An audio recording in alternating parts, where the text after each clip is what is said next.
Chapter 28. The Prince Comes Back to the Enchanted Palace.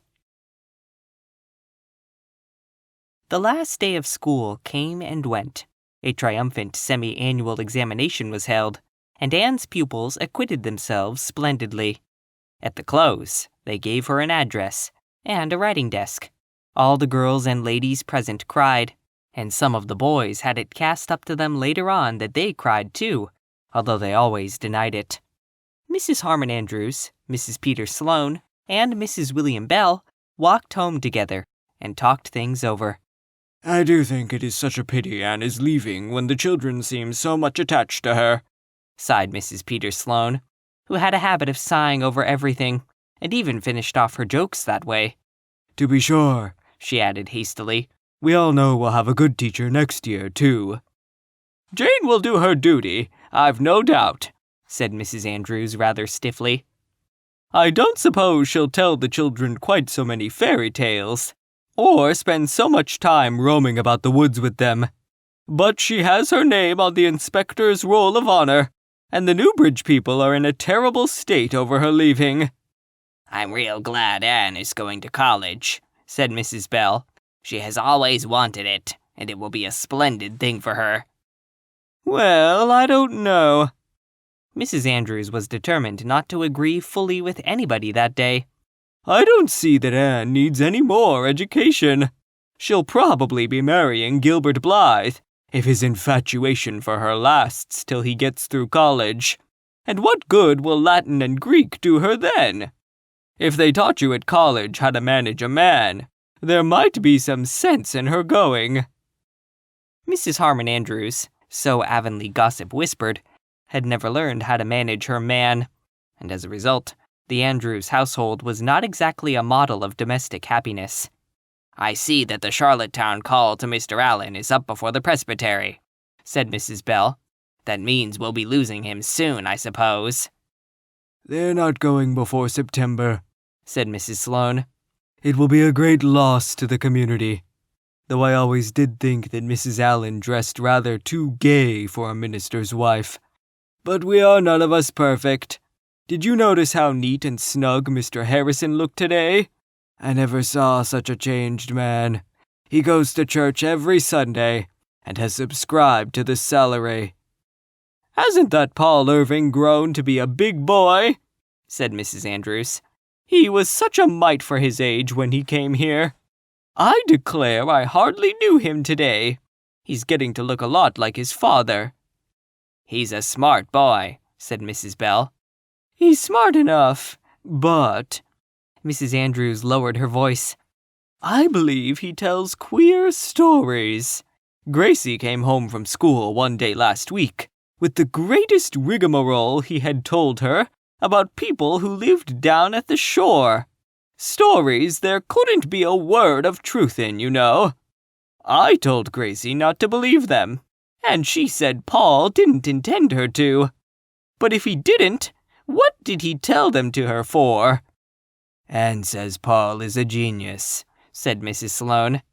"He may be. You never know what to expect of them Americans," said Mrs. Andrews. Mrs. Andrews' only acquaintance with the word genius was derived from the colloquial fashion of calling any eccentric individual a queer genius. She probably thought, with Mary Jo, that it meant a person with something wrong in his upper story. Back in the schoolroom, Anne was sitting alone at her desk, as she had sat on the first day of school 2 years before, her face leaning on her hand, her dewy eyes looking wistfully out of the window to the lake of shining waters. Her heart was so wrung over the parting with her pupils that for a moment, college had lost all its charm. She still felt the clasp of Annetta Bell's arms about her neck, and heard the childish wail, "I'll never love any teacher as much as you, Miss Shirley. Never, never." For 2 years, she had worked earnestly and faithfully, making many mistakes and learning from them. She had had her reward. She had taught her scholars something, but she felt that they had taught her much more. Lessons of tenderness, self-control, innocent wisdom, lore of childish hearts. Perhaps she had not succeeded in inspiring any wonderful ambitions in her pupils, but she had taught them, more by her own sweet personality than by all her careful precepts, that it was good and necessary in the years that were before them to live their lives finely and graciously, holding fast to truth and courtesy and kindness, keeping aloof from all that savored of falsehood and meanness and vulgarity. They were, perhaps, all unconscious of having learned such lessons, but they would remember and practice them long after they had forgotten the capital of Afghanistan and the dates of the Wars of the Roses. "Another chapter in my life is closed," said Anne aloud, as she locked her desk. She really felt very sad over it, but the romance in the idea of that closed chapter did comfort her a little. Anne spent a fortnight at Echo Lodge early in her vacation, and everybody concerned had a good time.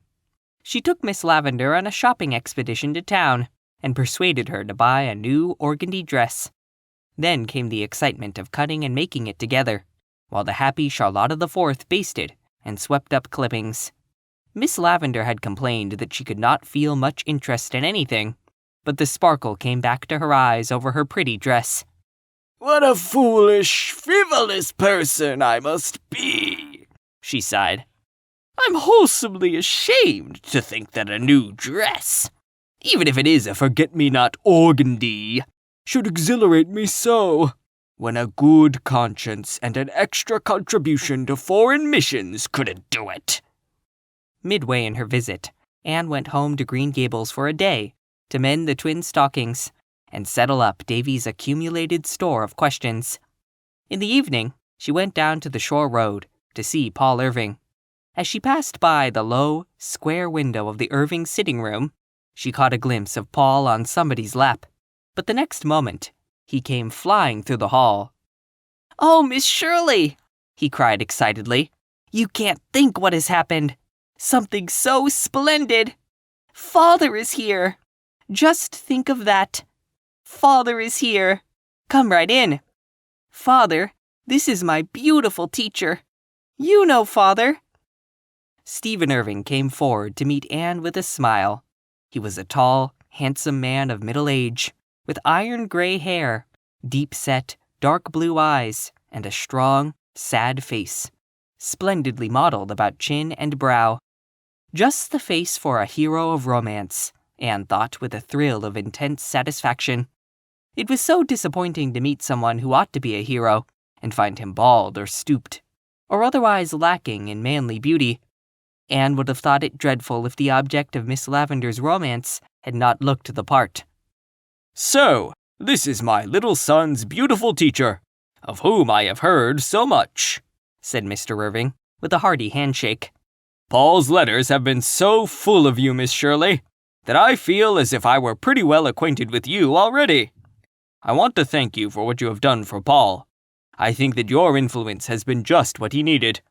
Mother is one of the best and dearest of women, but her robust, matter-of-fact Scotch common sense could not always understand a temperament like my laddie's. What was lacking in her you have supplied. Between you, I think Paul's training in these past 2 years has been as nearly ideal as a motherless boy's could be." Everybody likes to be appreciated. Under Mr. Irving's praise, Anne's face burst flower-like into rosy bloom, and the busy, wary man of the world, looking down at her, thought he had never seen a fairer, sweeter slip of girlhood than this little down-east schoolteacher with her red hair and wonderful eyes. Paul sat between them, blissfully happy. "I never dreamed Father was coming," he said radiantly. "Even Grandma didn't know it. It was a great surprise.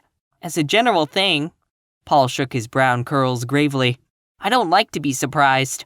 you lose all the fun of expecting things when you're surprised. But in a case like this, it is all right.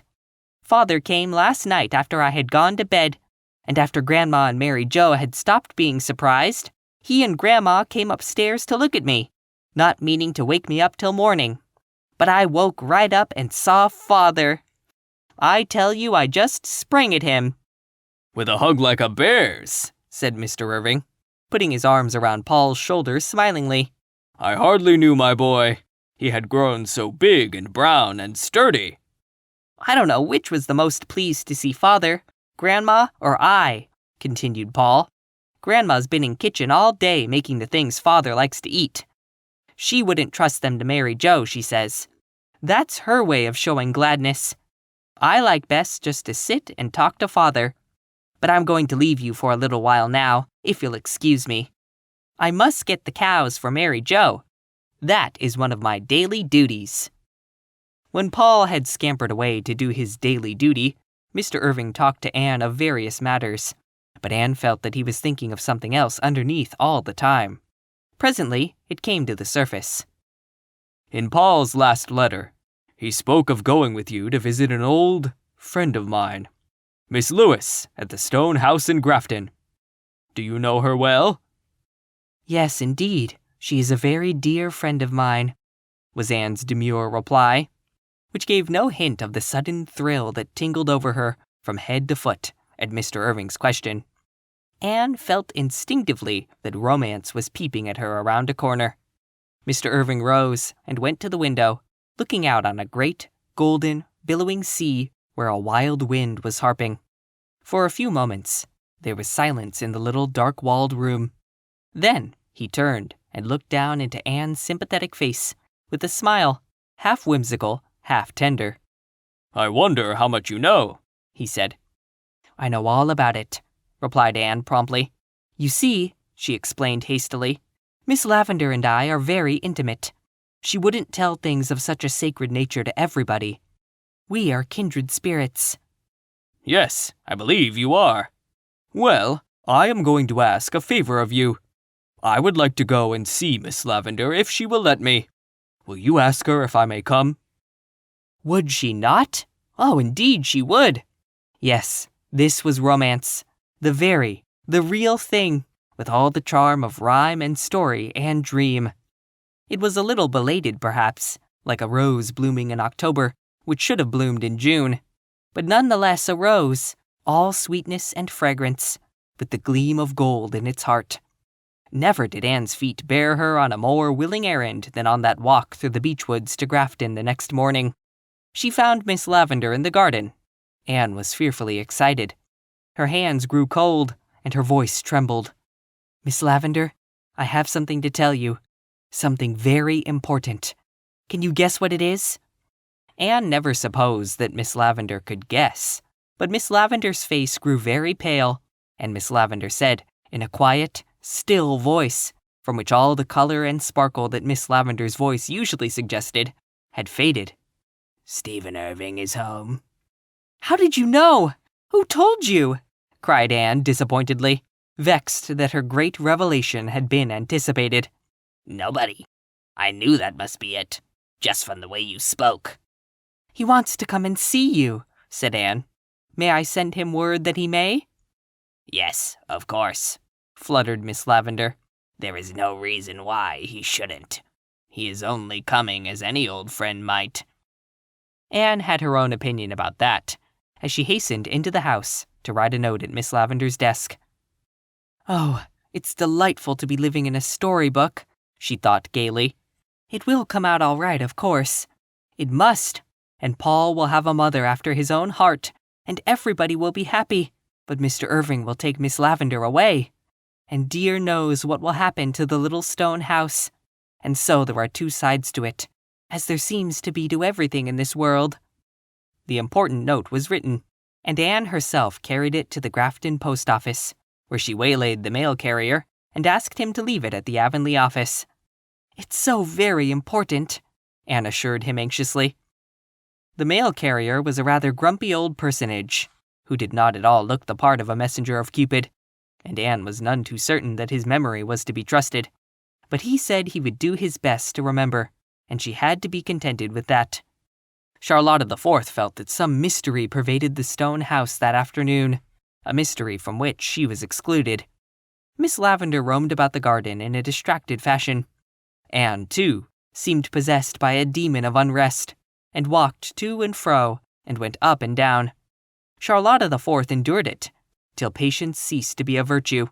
Then she confronted Anne on the occasion of that romantic young person's third aimless peregrination through the kitchen. "Please, Miss Shirley, ma'am," said Charlotta the Fourth, with an indignant toss of her very blue bows. It's plain to be seen you and Miss Lavender have got a secret, and I think, begging your pardon if I'm too forward, Miss Shirley, ma'am, that it's real mean not to tell me, when we've all been such chums." "Oh, Charlotta dear, I'd have told you all about it if it were my secret. But it's Miss Lavender's, you see. However, I'll tell you this much, and if nothing comes of it, you must never breathe a word about it to a living soul. You see, Prince Charming is coming tonight. He came long ago, but in a foolish moment went away and wandered afar, and forgot the secret of the magic pathway to the enchanted castle, where the princess was weeping her faithful heart out for him. But at last he remembered it again, and the princess is waiting still, because nobody but her own dear prince could carry her off." "Oh, Miss Shirley, ma'am, what is that in prose?" gasped the mystified Charlotta. Anne laughed. "In prose, an old friend of Miss Lavender's is coming to see her tonight." "Do you mean an old beau of hers?" demanded the literal Charlotta. "That is probably what I do mean. In prose," answered Anne gravely. "It is Paul's father, Stephen Irving, and goodness knows what will come of it. But let us hope for the best, Charlotta." "I hope that he'll marry Miss Lavender," was Charlotta's unequivocal response. "Some women's intended from the start to be old maids, and I'm afraid I'm one of them, Miss Shirley, ma'am, because I've awful little patience with the men. But Miss Lavender never was, and I've been awful worried, thinking what on earth she'd do when I got so big I'd have to go to Boston. There ain't any more girls in our family, and dear knows what she'd do if she got some stranger that might laugh at her pretendings and leave things lying round out of their place and not be willing to be called Charlotta the Fifth. She might get someone who wouldn't be as unlucky as me in breaking dishes, but she'd never get anyone who loved her better." And the faithful little handmaiden dashed to the oven door with a sniff. They went through the form of having tea as usual that night at Echo Lodge, but nobody really ate anything. After tea, Miss Lavender went to her room and put on her new forget-me-not organdy, while Anne did her hair for her. Both were dreadfully excited, but Miss Lavender pretended to be very calm and indifferent. "I must really mend that rent in the curtain tomorrow," she said anxiously, inspecting it, as if it were the only thing of any importance just then.